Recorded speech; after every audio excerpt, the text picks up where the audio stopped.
Oh, right, Zeus frowned. Then a flood. I'll open up the skies and unleash torrents of rain until all humans drown. Poseidon grunted. Floods are my department. You can help, Zeus offered. But without humans, Hestia said from the hearth, who will worship you, my lord? Who will build your temples and burn your sacrifices? We'll think of something, Zeus said. This isn't the first race of humans after all. We can always make more. According to the old stories, this was technically true. The humans back in Kronos' time had been called the Golden Race. Supposedly they all died out and been replaced by the Silver Race. The ones in the early days of Mount Olympus were called the Bronze Race. What made those humans different from us? There are a lot of stories, but the main thing was, they died off, and we haven't. Yet. Besides, Zeus continued, a flood is good. We need to give the earth a proper power washing once in a while to get all the grime off the sidewalks. Reluctantly, all the gods agreed to his plan, but many of them had favored humans, so they secretly sent warnings in the form of dreams or omens. Because of this, a few people survived.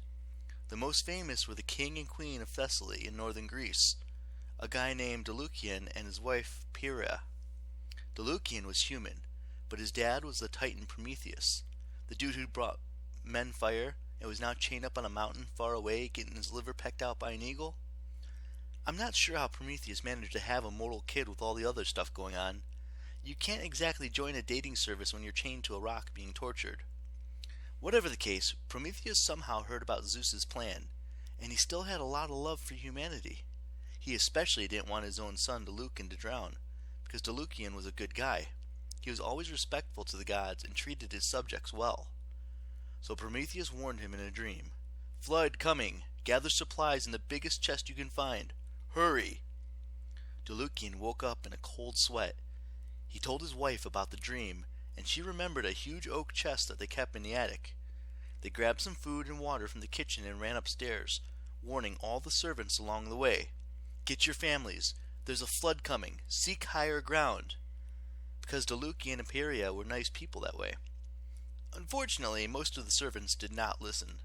The king and queen were getting old, so the servants figured they'd gone senile.